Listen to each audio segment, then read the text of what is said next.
I'm Jason Gonzales with Double Time Docs, and I'm here with Kim Wiggins, and we're going to discuss some goal writing. Um, First of all, you want to tell me something about yourself, Kim? Sure, and thanks for having me. So, I have been an OT for almost 25 years, which is still hard to say. I feel like when I actually say that out loud. I have been working primarily in the schools all 25 years. When I first started, I did some like nursing homes and outside provider types of things. I always kind of worked with kids on the side, even when I was doing working with adults. But then I have been with the school district that I'm in for 20 years. And I have been presenting around the country in person and through webinars and internationally when I do webinars for the last 15 years. So that has been a really great experience because I feel like it keeps me up to date. It forces me to keep myself up to date with research and best practices so that I can help others, but also the others often give me ideas and things like that.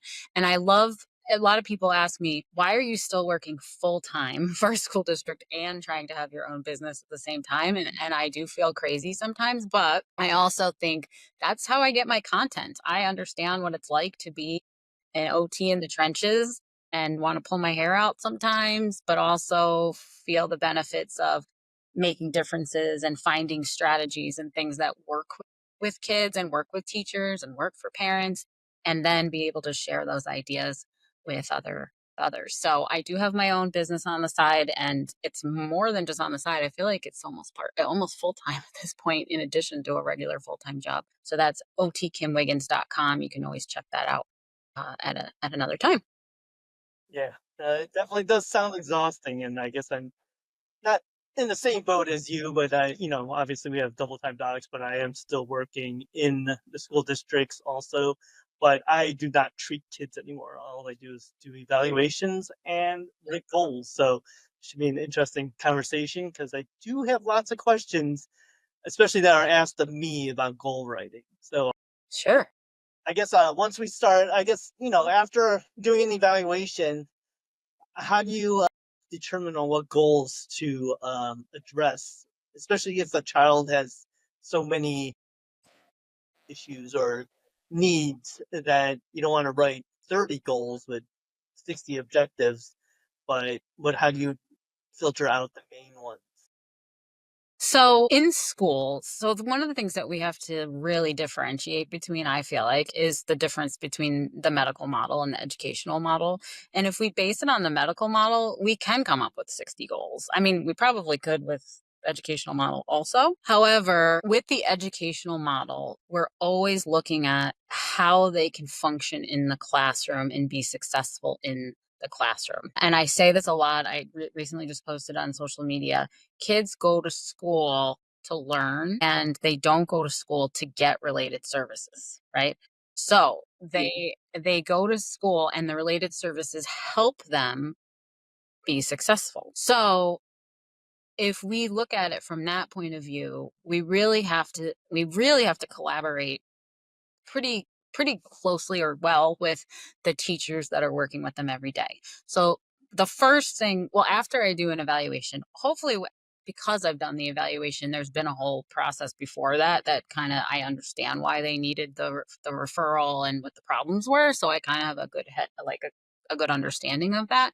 But I always take the standardized testing information and then I go back to the teacher before I write the goals and I say, these are the areas that came up as weaknesses, but like what are they actually having problems with in the classroom? What are the big ones? Like if you could tell me three, sometimes I say five because sometimes it's hard to narrow it down to only three, but say three. If you could say for Joshua in the classroom right now, what are the three biggest issues that he has that impacts his ability to learn?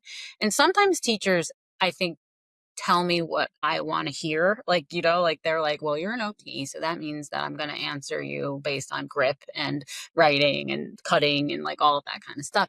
And honestly, I'd really like to know what are the top three issues, because If it's, he can't sit still to be able to write, or he's constantly calling out, or he can write or color for like 5 seconds and then he stops, like that's impacting them significantly, and then that's what leads me to my goals. So I ask them for those three priority areas, and then based on what those three areas are, then I come up with a goal based on those areas and connected with whatever the standardized testing is telling me too. But standardized testing is like, it's not always the most functional. It gives me a good understanding of where their levels are, but I really want to know what can they actually do in the classroom.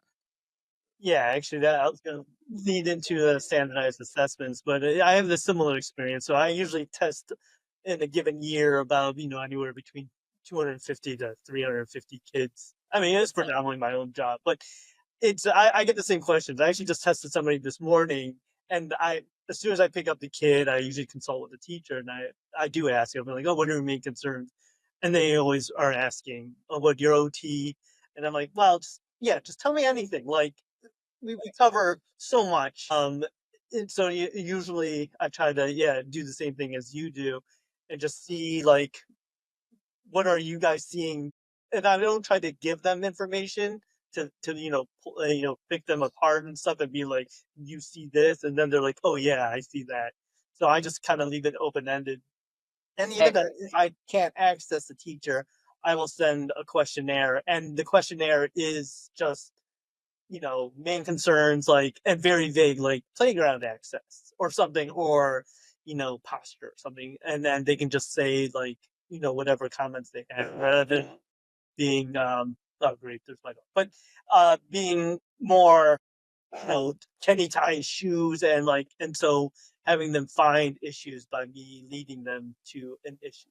But onto the standardized assessments, do you write? I've seen a lot of goals be written based on how kids do on the standardized assessment. Like I've seen goals like flipping coins in 30 seconds, and It makes my skin crawl.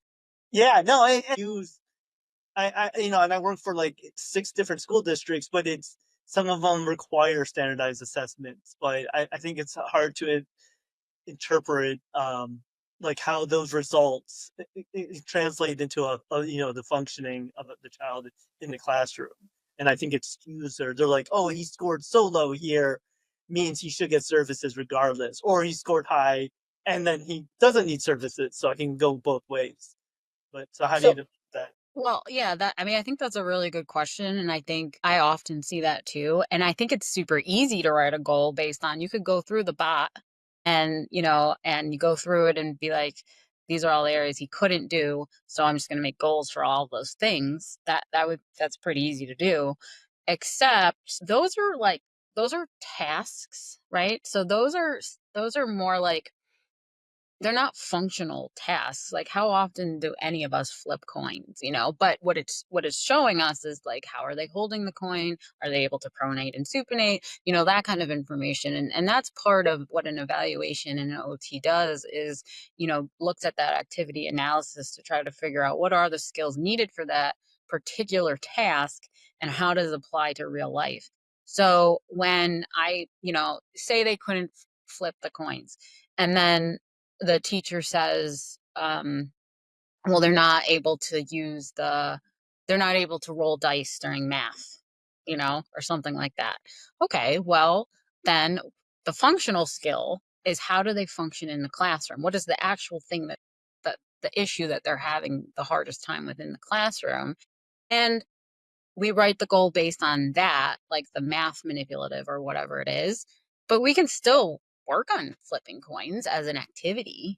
We can still practice that, which obviously might skew the standardized testing over time if that's the case. But really, I mean, we can still practice, we can still play games with that, with those types of skills. It's the same idea, I think, like as physical therapists, I often see goals that student for PT, that students will do 10 sit-ups, or they'll do 5 push-ups or something like that. And I know why they're writing it, because they want to increase their strength, they want to increase their core, they want to do that. But why do they want to increase their strength? Why do they want to increase their core? What functional skill are they being impacted by that poor strength and that poor core. And that's the goal. The goal is about the functional skill. The sit-ups and the push-ups are the treatment exercise to be able to get to that point. You don't have to write a goal based on the treatment exercise. You write a goal based on the functional skill, and then those are activities you do to practice those skills or to strengthen those skills. I guess it's And I guess that kind of leads into how similar that could be with sensory goals or like behavioral goals or using strategies and techniques instead of that you can achieve a goal like attending to a task, and then you can use like a sensory strategy or a behavioral strategy, but writing goals specifically towards those. What do you think about that? Those like I don't know,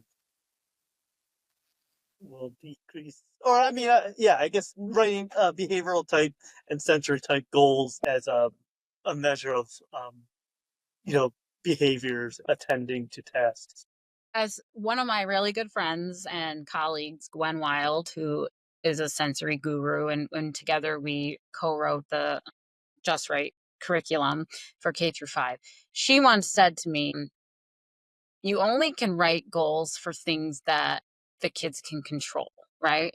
So or that you can measure when it comes to sensory things. So like when people write goals, we'll attend for 10 minutes, we'll attend or focus for 10 minutes. Well, how do we know that they're attending or focusing? Like I know plenty of kids that they need to jump up and down in order to be able to answer the questions. I had a student in a classroom yesterday, and she never ever pays attention unless she is jumping on the mini trampoline that's in the classroom. If she's jumping on the mini trampoline, she can answer all the questions and she does really well. She's super smart. So what would be the goal in that case? Like the goal would be that we'll attend for a 5-minute tabletop task without moving away from their seat or staying within a 3 feet area within the desk, or without talking on off topic, or like that kind of thing, where like how are we supposed to measure that? How would I know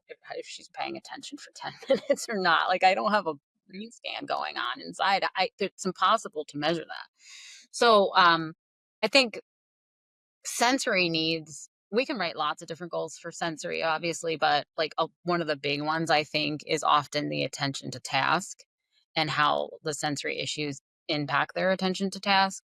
And so that's one of the big ones. And we have to keep thinking like how would I possibly know that? How would I possibly measure that?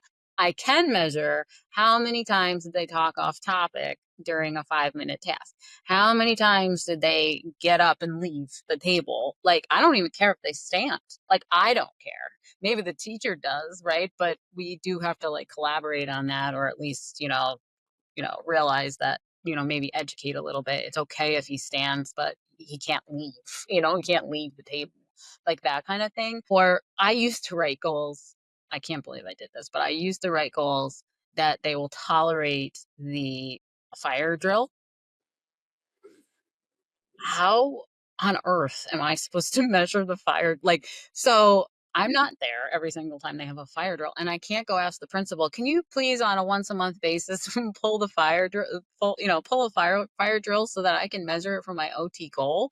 Like, no, I can't do those types of things. That's a very, very specific issue, but I used to write that. And over the last 25 years, I've come to like this, like, duh, obviously, like, okay, but are they losing their mind when they go to the assembly? Or, do they have to, can they tolerate the assembly for short periods of time with or without noise canceling headphones? Like those very specific things. How long did they need to wear the noise canceling headphones for? Or can they take a break after 10 minutes and go into the hallway and then come back in? Those are, I can make goals based on that, things that I can actually measure. Does that answer your question? I don't know if, I mean, sensory is such a big, there's so many things, there's so many ways that we could write goals for sensory. It just kind of depends on the kind of sensory issue. So what actually makes a good goal then? I guess leading to that part. Oh, the SMART goals, is that still being taught in Yeah. and so Yeah. that's still the gold measure of how to write a goal is SMART goals. They haven't come up with anything new. Yeah, no, I mean, there are new ones. There's all kinds of acronyms out there. I don't think that they are much different than what the SMART like acronym stands for. So, in my opinion, so SMART goal stands for specific, measurable, attainable, relevant, and time. In a school, the time is the year. Like an IEP is written for a year. A 504 is written for a year. So I don't think time is necessarily a big part that has to be put in there because it's pretty much it's obvious that it's a year, unless there are short-term objectives that you want small little variations of the long-term goal to be achieved by certain parts of the school year, depending on what it is or whatever. So that's one piece. The relevancy is also another part that I don't necessarily think that is super important. That would be like, say I write a cutting goal with scissors. Um, the relevancy of writing a cutting goal is to increase visual motor skills, right? To increase visual motor skills, Josh will, cut an 8-inch line. So I think it doesn't hurt. It's helpful to put that little extra piece in there, but I don't think it's necessary. And hopefully any OT would be able to tell you what that goal is about. But, that's one piece. The big ones are being specific, being measurable, and being attainable. So my goals tend to be very specific because I have over 60 kids on my caseload every single year or more, depending on the year. And I once a month I do my progress monitoring for all of them. And we have tons of turnover in this district. And I think that's similar in a lot of low socioeconomic kind of districts as well. But they just bounce from school to school. And what I think a specific goal is could mean something completely different to you if you read it. So that's why if it's specific, they're really like, just think like anybody could read that and do the exact same measurement to be able to look at that goal. So that's that specific piece. The measurable piece makes it for, how they're making that improvement. So one of the things with being measurable is I tend to avoid percentages. I feel like percentages are like unnecessary riddles that just make therapists like, okay, now I got to figure out what the percentage of that is. Like, it's so much easier when you can do things in trials, so I can say I'm going to do this 3 times and they were able to do it 2 out of 3 times. 2 out of 3 times is 66%. Why do I have to know them? You know what I mean? Like, or why do people write 80%? Well, 80% is 4 out of 5 times, right? So why would I want anybody to do something 5 times? Unless it was like over a huge period of time or whatever. But I have I have people that write goals and they say, and I get these goals that come into me and they are like, we'll write the upper and lowercase alphabet in 4 out of 5 trials. What? I would never want to write the myself as a 46-year-old woman. I would never want to write the alphabet upper and lowercase 5 times. Obviously, my legibility is going to decrease over that. So looking at the percentages, I feel like that's not like super necessary. We can make those trials super much easier for ourselves to be able to measure it because like I said, if I have 60 kids and I got to do this once a month, I want to make it as easy as possible for myself. The attainable piece is is it with verbal cues? Is it with independently? Is it with a visual timer? Is it with, some sort of physical cue? But I try to avoid using minimal, moderate, and maximal because that's not specific enough. My version of minimal is probably different than your version of minimal when it comes to specific things. So if I do verbal cues, I make sure that I don't say moderate verbal cues. I say with 3 or less verbal cues or whatever it is.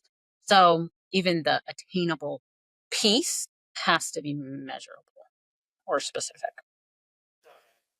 So if you would do a capital and lowercase letter goal, how would you write that? That's not 4 out of 5 times. Because I guess the way I look at sometimes on those goals is like he's gonna write one time during the session, and then the second time will be in like in 2 weeks or whatever. And then if he's able to meet it that first week and that third week and the fourth week, I mean, granted, that does not sound like a very fun therapy session, but if they're measuring, if I have to think about why they would write a goal like that in 4 out of 5 times, is it better to write a goal that is like, well, I guess what would be a better goal for writing the alphabet upper and lowercase letter? Okay. So I would say if you're gonna write that, I would say choose one. Don't do upper and lowercase. Choose Okay. one, right? And then also in 4 out of 5 trials, I would just be specific about that and say in 4 out of 5 trials across 1 month, Okay. because that makes sense to me. That is not usually written. And anybody who read that could be like, oh my gosh, she has to write that 5 times right now. Like, because I do my progress monitoring once a month. I don't have time to have them do the alphabet every single time that Yeah. they are in OT, because that means I'd have to do that every single time they're in OT 2 times a week for a month in order to be able to hopefully get 5 of those successful trials, which is not, it's not terrible to ask kids to write the alphabet. However, it depends on their age, right? And it depends on their functional skill. So that's what I would do is I would add the across the month. I would only choose one or the other. I wouldn't have both of them because that's literally two goals. Uppercase and lowercase are completely different. So that's very, very different in my opinion. But then the third thing I would ask myself is why? Why do they have to write the alphabet? So is it because they can't write sentences? Is it because they can't write their name? Is it because none of the letters in the alphabet are functional? So a lot of times what I do is I do it in chunks. So for example, it might be that they have to write their name, not the alphabet. They have to functionally write their name. That's important. Or it might be that I'm noticing with their handwriting sample, they can, it's most of the magic C letters. The magic C letters are Yeah. terrible, right? So then I would just write the goal for the magic C letters, Yeah, that makes or the diver letters, or whatever the common issue is. Is it all the short letters? Is it all the tall letters? Is it all the ones that go below the line? Like that's, when we do evaluations, that's our job, is to interpret, right, what the problem was. And so it's a little extra step, but it's just a matter of not only making your life easier as a therapist, because I feel like, and not to sound very selfish, but you do have to think of yourself when you're trying to measure these goals. Like, ugh, yeah, you're gonna do obviously. it monthly. It's a lot of work times 60 kids. And second, what about the kid, right? Like, is it worth their time if if we know they can write 10 out of 26 letters legibly? Why are we making them write 26 for the goal? Let's write the ones that they can't do, and measure those, not all of them. So I guess that is my 2 cents or 3 cents, I guess you should say. Long-winded answer, but I mean, that's great. That makes total sense. So even on that note, so writing goals that people will write with like student will write 3 to 4 sentences on a given topic, with line orientation, letter formation, and spacing. Those should be three separate goals, probably. yeah, like I guess it depends like on the level. Like it's not like I haven't written goals like that. Like if I have higher functioning students, they do need to make the whole thing pretty legible, right? Which means the spacing is impacting that, the placement on the line is impacting that. So, say they're like a fourth grader, or at least developmentally at the fourth grade level, right? That would be okay with me. I would probably write something like that. But prior to that, hopefully, I was just working on placement. I was just working on spacing. And then now the reason I wrote that goal is because I'm finally tying it all, or, the kid is finally tying it all in. He's learned all of those things, because essentially it is three very specific goals. or things that you're really focusing on. And we have to remember, like, a lot of our students have developmental delays, they have cognitive impairments, they have endurance issues. It is a lot. Like, writing is a lot to remember the spacing. How to, well, first of all, they have to think about what they want to say, which is often the first problem, and then how to spell it, which that's not much we can do about that, but okay. And then they have to be able to get it on the paper, and they have to remember how to make the letter, keep the word together, put the space in it, put it on the line. Like, there's just so many components to that. I'm actually teaching my sloppy handwriting course next week, and there's 8 components of handwriting. Yeah, those are 8 specific things that we could really just be focusing on one at a time, because it can be very overstimulating and overwhelming, and it's probably the reason why most kids hate writing, and why it's such a big deal. There's too many things to like focus on at one time. So if we could just focus on one at a time, that would be okay. But then eventually they do need to tie it all in. Maybe we tie in 2 of those things at a time, and then maybe we add a third after we write that goal. That goal doesn't necessarily, once they achieve a goal, doesn't mean you get to discontinue them immediately, So it just means that it's a small step towards, success to the functional issue. Would it make more sense to make that writing goal be a long-term goal with tiny, like the objectives would be spacing, one objective would be orientation, line orientation, next objective would be, whatever, letter formation. I guess also, like, I guess that leads into the whole annual goal being, is it, because even like on the ed plan or whatever IEP program, they would have like, will improve just generally fine motor skills, and then you write the objectives. Is it? I mean, I rarely use that plan goals or the IEP program goals because some of them are very interesting to say the least. But is it better to write your long term goal to be that specific and that will improve visual perceptual skills to be long term goal, and then objectives that meet that goal? I guess that makes sense.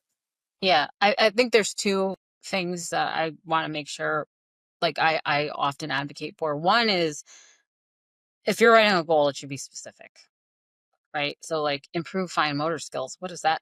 I mean, my husband could improve his fine motor skills, but it's not that it's success. He's a successful person. He has no functional issue with his fine motor skills. Everyone could improve their fine motor skills. Yeah. Like, so what's the what's the issue, right? So I do think that that definitely has to be specific. I think that the objectives have to be little mini versions of that.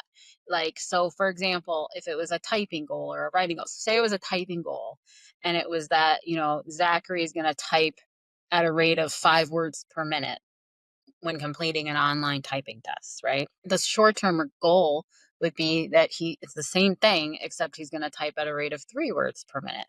And, or maybe the other one is that he's going to type at the 5 words, but he's going to be given a visual cue for each letter, So it's just a little tweak to help him get to the long term goal. I have seen so many long term goals that come in that are like, student will complete an arts and crafts activity with cutting, writing, and coloring within 2 out of 3 trials. And then each objective, one is a cutting goal, one is a writing goal, and one is a coloring goal. Those are completely different. I mean, oh my gosh, that is a lot. Like, that is too much. We really should just make the coloring goal as the objective goal, and then make little adaptations for the objectives. The other thing I just wanted to like mention is that I think this varies by state.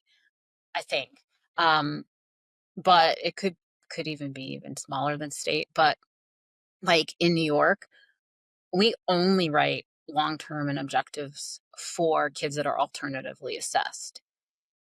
Every single other student that has an IEP, um, or a 504 only gets one goal, like only gets goals. The kids that are alternatively assessed get long-term goals and short-term objectives.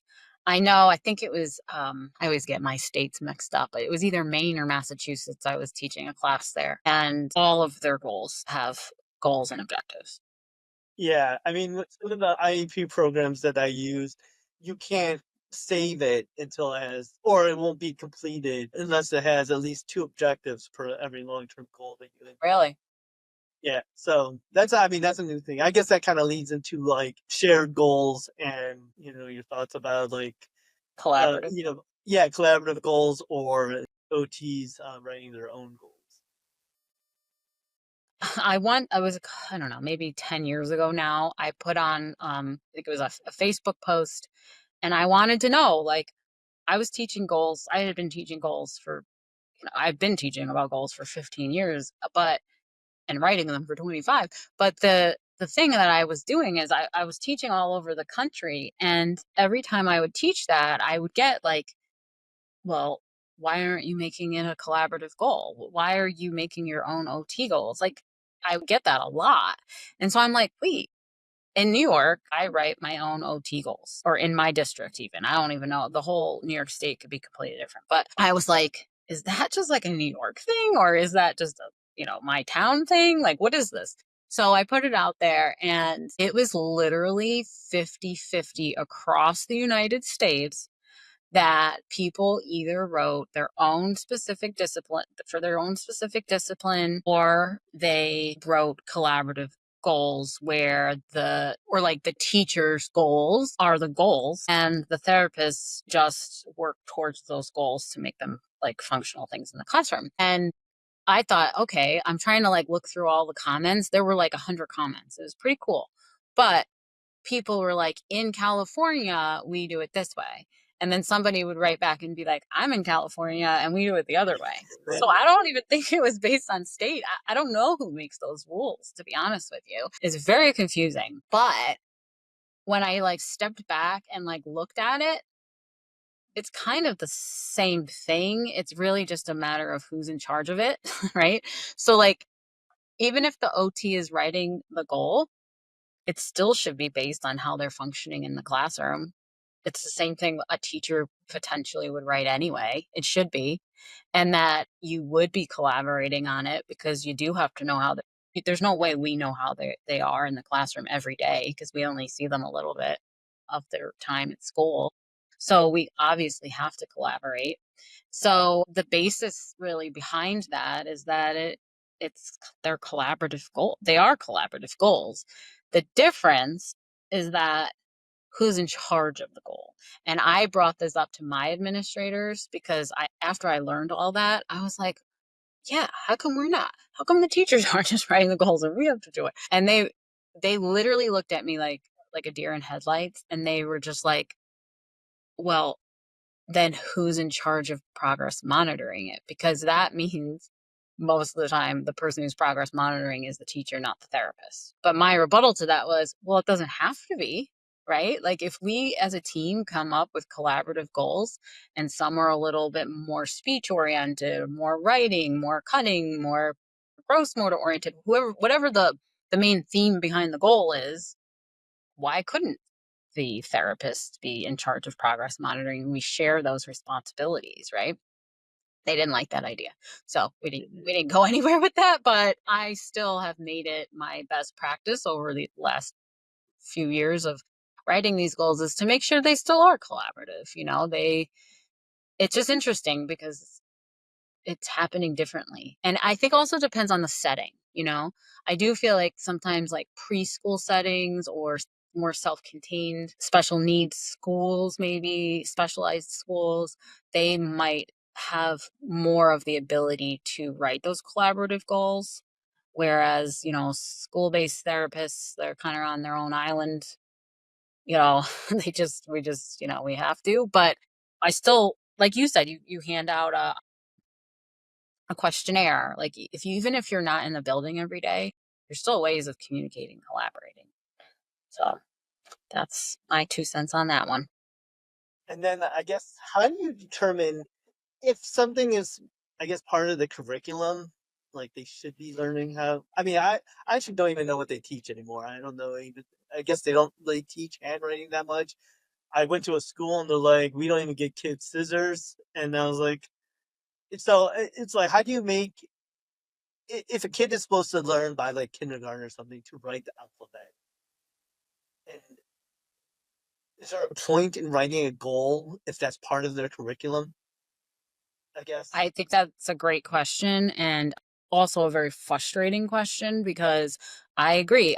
I've been in one school now for 20 years, and just last year, one of the kindergarten teachers that I've literally been working with for like the last 15 years said, "We don't really give them scissors anymore." And I was just like, why? Like, okay. So there's two things I was thinking about when you asked this question. One is, it is good, I think, for therapists to be aware of what the Common Core is, because that is literally what leads the instruction, I think. I also like to know what's on their report cards. I don't think a lot of us take the time to be like, what is on that report card anyway? Like that kind of thing. Most of the time, it's probably because our students are so far below, where they need to be. But not always. Like I have a bunch of 504 students that academically are making progress and are getting closer and closer to average, and they need the service for a specific reason. But then there's a lot of students with IEPs or in my self-contained classrooms that are not at that, the Common Core. Like what are we measuring? So I think that is a good place to start, is to look and see what do the teachers know that they're trying to teach, right? And then the other piece that I think is important is the importance of pushing into the classroom. So that is like a huge that's something that I've been advocating for a long time. I would say it was probably about, I'm going to say 6 or 7 years ago. Yeah. I can't believe how often I say those numbers. Um, I was ready to be like, I don't want to work here anymore. Like, it's just ridiculous. I'm pulling my hair out. It's too stressful. At that time, I had about 80 something kids on my caseload, and I was supervising a CODA, and I was the assistive tech evaluator for the district. I was staying until like 5 o'clock just to get like reports done. Like it was gross. I was not happy. So I decided to interview, and I ended up getting a job at a local, like a BOCES. So that's like a specialized school with specialized classrooms for only students with IEPs and special needs. When I didn't end up taking the job. And the reason is because I was like, the grass isn't always greener other places. Like everybody has the same things going on, just because their caseload is smaller doesn't mean that they don't have higher frequencies and more intense things that they would have to deal with, or have to work in closets, or in the hallway or whatever. Like the thing that I realized that I had to do was I had to change how I was providing my services, because I was seeing 85 students a year, and I felt like I was making no progress whatsoever, and I was really questioning, what is the whole point of this, right? So that's when I started coming up with some strategies. That's the basis for my pushing in and my caseload management courses. Um, and all those strategies that I took from that point on, I put into those presentations. But pushing into the classroom, I totally understand what kindergartners are expected to do now. I totally understand what a third grader is supposed to be doing now. I had no idea because I wasn't in there and I had no time to do it. And now that I have a better understanding of what they are supposed to be doing functionally in the classroom, it makes me change my goal writing. Because like most of the third grade classrooms are not doing a lot of writing, they're mostly typing. They're on their Chromebooks, third grade and higher. It depends on the school, but in my school, that's the case.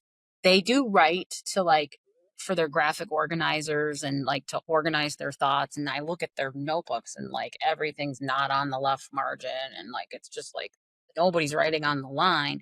But they're even instructed to just kind of do that, just to throw out their ideas. And I'm like, well, that as an OT, I'm like, why aren't you writing on the lines? That would make your life so much easier. But they don't make a big deal about it. Like they don't care, because that's just their notes, and then they're going to end up typing it into a Google Slides presentation.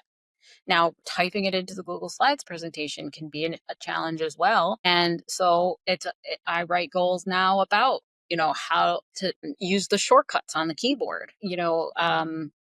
because that's hard for them to be able to know how to do with two fingers, or to type in with combination of using word prediction or voice typing at the same time, like using all three things at the same time to get their thought across within a certain time period. Like to write a sentence within 3 minutes. They should be able to write a sentence within 3 minutes in order to get it done. And so those are like specific things that could be goals, because right now, some of my students, it takes 30 minutes for them to write one sentence, you know, and that's not functional. So, yeah, okay, the overall goal is that most kids should be in third grade, should be able to write a sentence within 3 minutes. But maybe those kids, they have to be able to write a sentence within 15 minutes, and then that's my using assistive technology or using specific things. So pushing into the classroom has definitely, I think, is not only a best practice, but I also think it's a tool for one, easy ways to collaborate with teachers. Nobody wants to sit and talk to me for 30 minutes. There's no time for that. They don't have time. I don't have time. When am I supposed to do that on a monthly basis? I have a weekly schedule. Like, it's just too complicated. If I push into the classroom, I can have multiple 2 to 5 minute conversations every time I'm in there, and it's not overwhelming. It doesn't feel like a meeting. It's just like a chat, it's a collaborative chat. And I get to see how they function in the classroom. Ideally, what I like to do is, if I have a student 2 times a week, is I like to push in once and pull out once.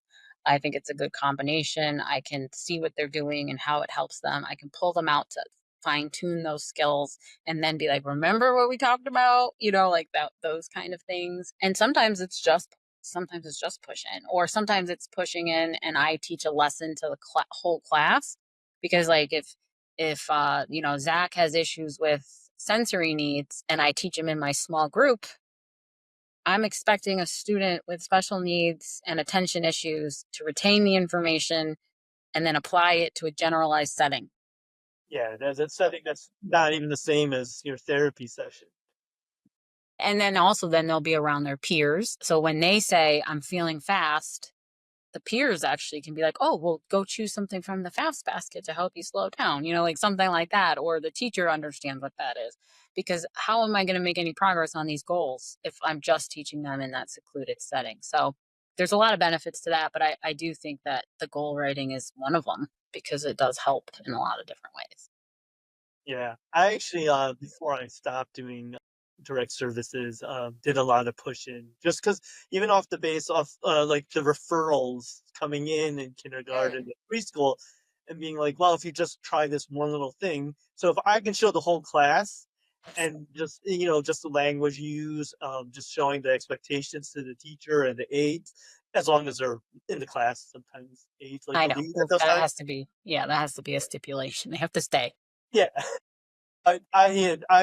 Yeah, I was, the benefits of doing push-in, yeah, and I guess I didn't even realize understanding, the core curriculum and stuff like that, and the expectations of what the teachers are supposed to be teaching, um, but yeah, just having them learn from you because, most of the kids I've worked with, they act and do different things with me than when in the classroom, and it could just even be just the language you use, like copy that like when I worked in Lexington, in Massachusetts, great school district, and they were just teaching them even the vocabulary, how different it is when kids are learning vocabulary words, or how they're worded, I guess, instruction wise compared to like standardized tests or something like that, and how it's like, well, copy, what was the other word? Like when you use word copy Imitate? and yeah, and imitate. Like some kids know what copy means, but they don't know what imitate means. Oh, So yeah. even Yeah. just that barrier of understanding the language is can be a huge difference. And then so I think the push in is great, which could be a whole nother topic. Like, Oh, it's a huge topic, and I teach a course about MTSS. That's like the hot topic right now, and the different tiers and whatever. But yeah, I don't get screenings that much anymore because I'm in the classroom and I'm nipping things in the bud, or I'm in there already. So what do you want me to do extra? You know what I mean? Like, I'm already like, if I went through the whole process and evaluated them and they ended up getting services I would recommend 1 or 2 times a week anyway.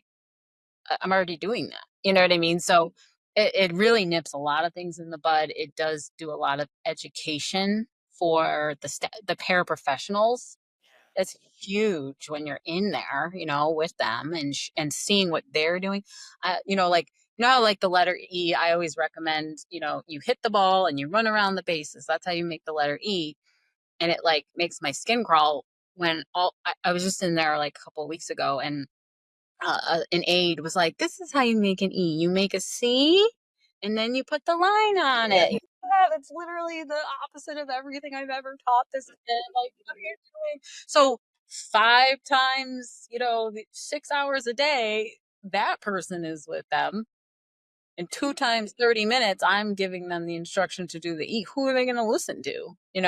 So that makes like a huge difference with pushing it, like, from pushing in as well. And also, I like to ask them about the goals too. Like, I think aides often know more, about the specific things that they are struggling with than the teacher sometimes, because they're not sitting right next to them all day long.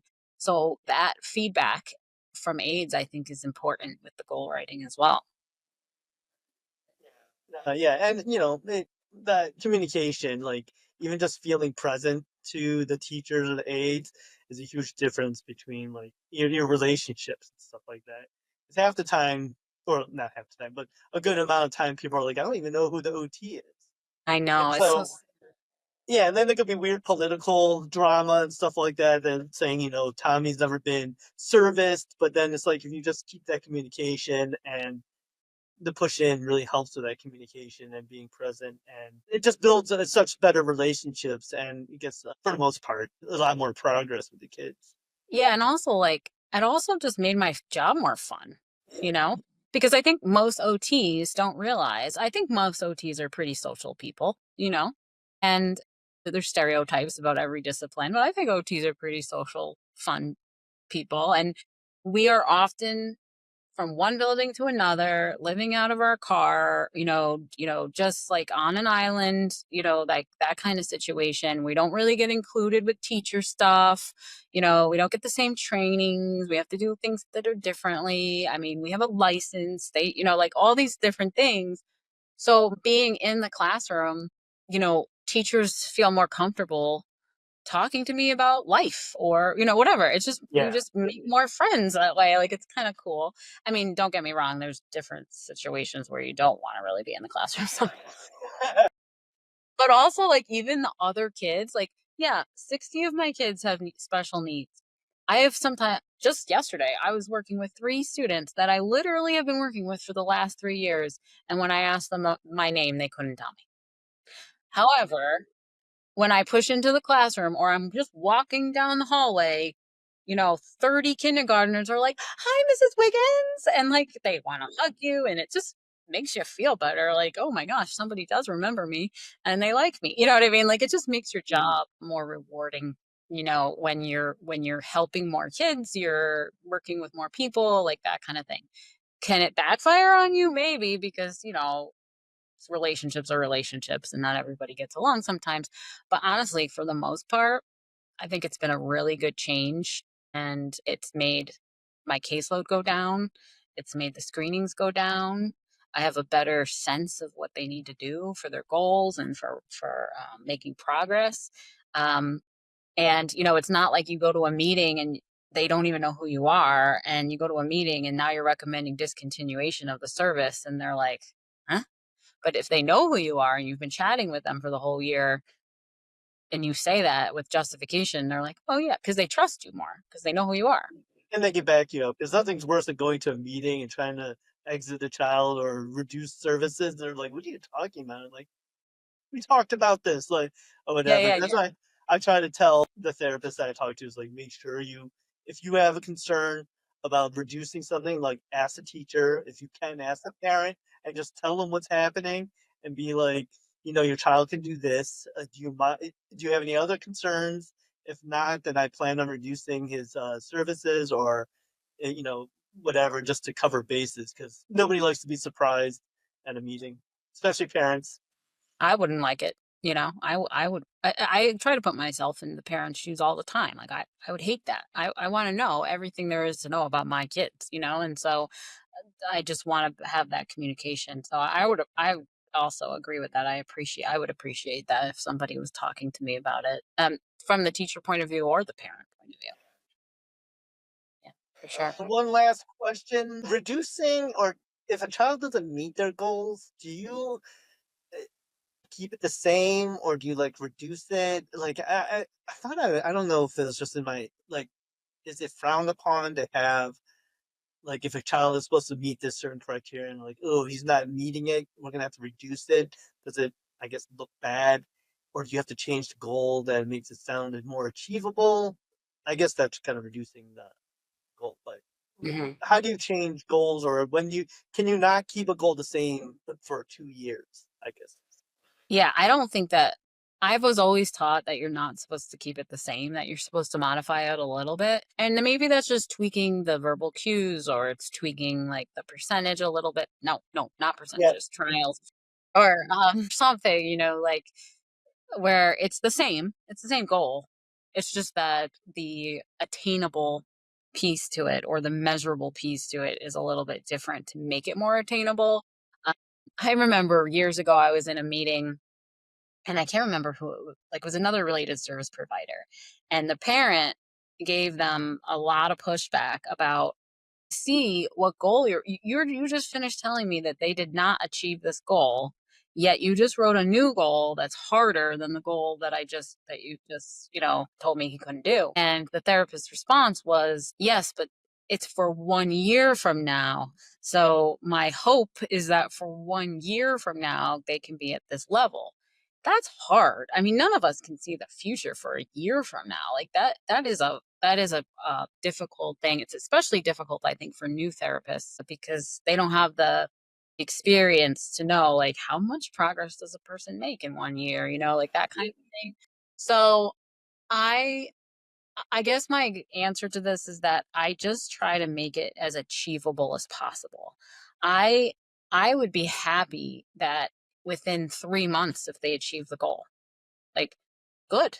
If anything, I'll put in amendment paperwork to change the goal if you really want me to. It doesn't mean I'm gonna, call a meeting and be like, oh, we achieved the goal. It's time to get rid of OT. I'm still gonna be working on those skills and, you know, ethically I'm gonna bump up the challenge, to the level that they are to meet them at where they are. But I know I talked to some friends that live in a different district in New York and their directive from their district was no, do not want that extra paperwork. So you can't make it, you shouldn't be making it as achievable as possible. That sounds like so bizarre to me. Like, what do you mean you can't make a goal achievable? Like, that's ridiculous to me. But that could be said.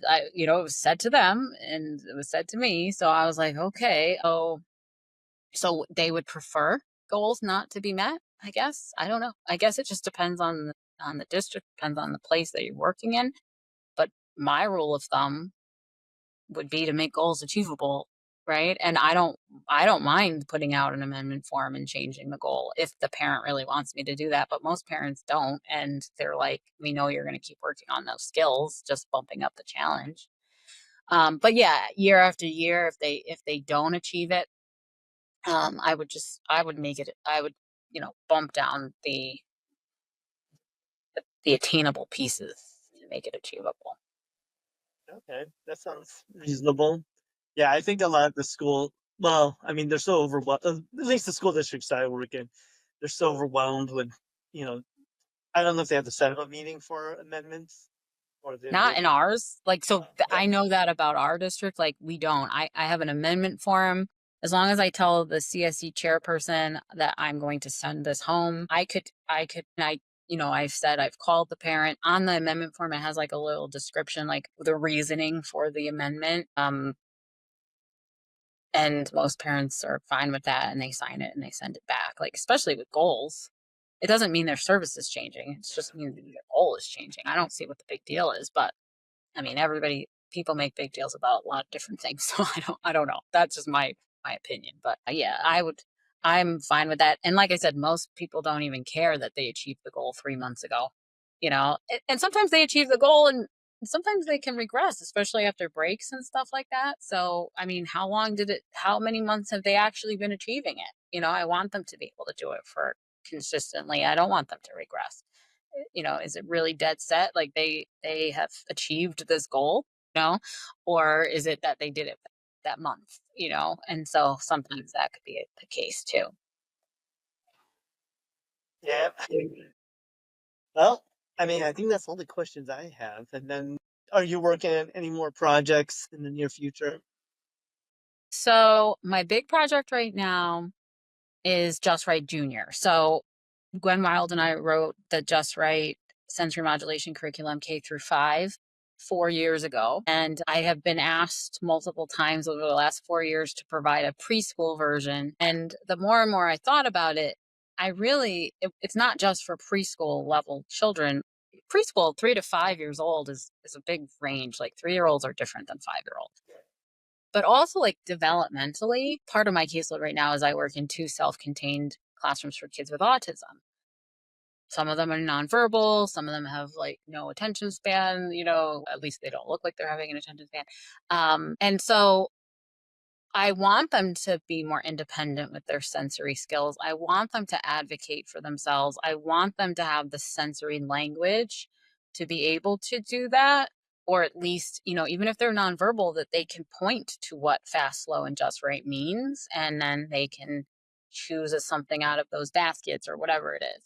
So I wrote the Just Right Junior. It's published digitally right now. And it's been going amazing. It's in 4 different countries and a whole bunch of states. I think it's up to 30 different states. And it's digitally sold on my website and on Sensational Brain's website. TheraPro is the printer for K through 5, and they're going to print the junior as well. I'm just right now, yeah, it's very exciting, and they've been really great to work with over the last few years. So the hard copy version will be out. I've just been wanting to make sure there's, like the formatting and like all that kind of stuff, and just tweaking a little bit of things before it gets printed, before that comes out. So that's like a big thing. It's been very exciting teaching those lessons. I teach it 10 times a week, to kindergarten, TK, transitional kindergarten classrooms and self-contained classrooms. And I'm getting a lot of positive feedback. So that's huge. And then I also had created uh, like games for K through 5. So after you teach the K through 5 curriculum, you still want to like reiterate the concepts and make sure they're as functional as possible. And I'm like a huge board game, make everything into a game situation kind of person. And so I created 10 like hard copy games and puzzles and things that incorporate the concepts of the K through 5 curriculum. And then I also last year created I created all these digital games, like an escape room, like all this really cool stuff, except I just am fine tuning how to get it out there.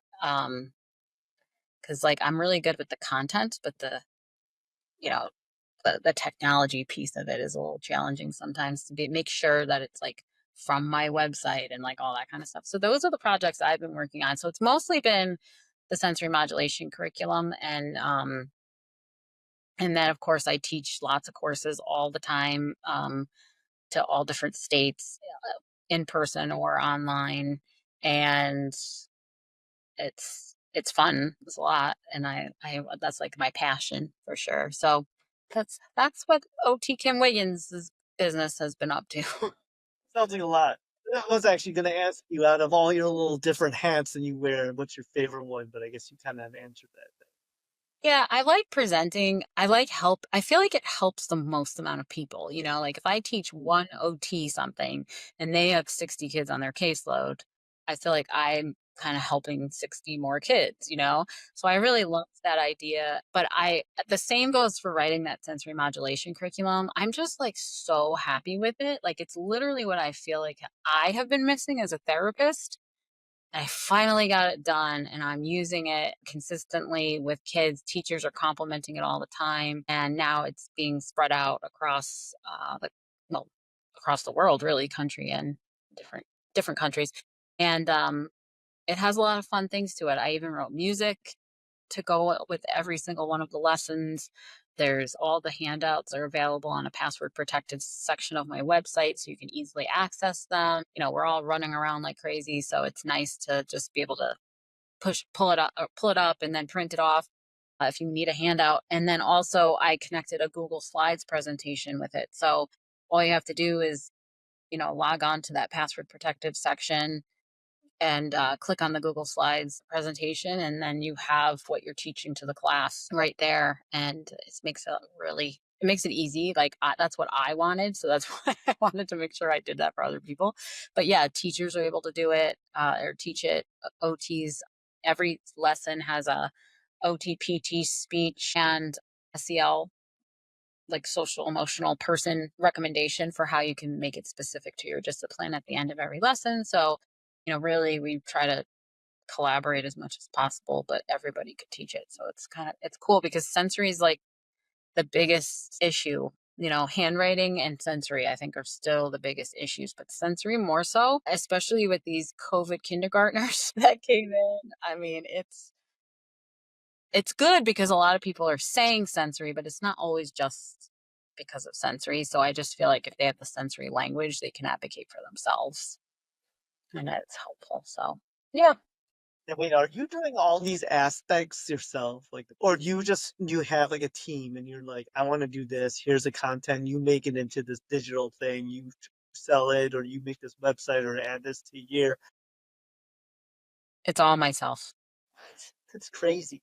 I know it is crazy. I have hired, there's a website that hires people for like small like projects. Like I hired someone to edit the book before I I was like sold it. Upwork or whatever. Well, it's called Fiverr, Fiverr. Yeah.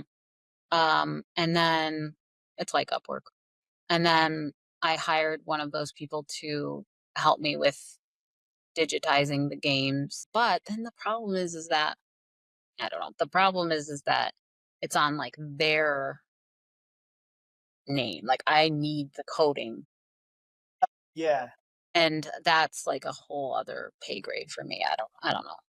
That's just not how my brain works. I'm good at the content and knowing what looks good and what I want in it, but figuring out how to get it from one thing to the other, that's the part I don't know how to do. Yeah, you find a tech person for a business partner or something. I know. Yeah, I know. So that's the hardest part. And like most of my friends are teachers and therapists, and I'm the techiest person that they know. So like yeah, I don't know. I've just been kind of doing it all myself because sometimes it's just easier to get things done yourself, but at the same time it's not. I don't know. Yeah, so if you have any recommendations, let me know. Well, I can see what my Scott is up to. He's the one who made our website and stuff, but I don't know what his skill level ends and begins or whatever, and what you need. But I can always see if he's available because I actually have a meeting with him in 10 minutes. But yeah, so but this was great, by the way. Uh, I mean, I learned a lot, and I've been doing it for 20 some odd years also. But I mean, that's why I like Perspective. talking to people and getting people's opinions because I don't like to read that much anymore. Now, that's why YouTube is so exciting, Yeah, like we all and just would podcasts. rather watch it and listen to it than to actually read. Yeah. Yeah, so I agree. I think it's just different perspectives on things. It's not that my way is the best way. It's good to hear different perspectives to see how you can make it your own.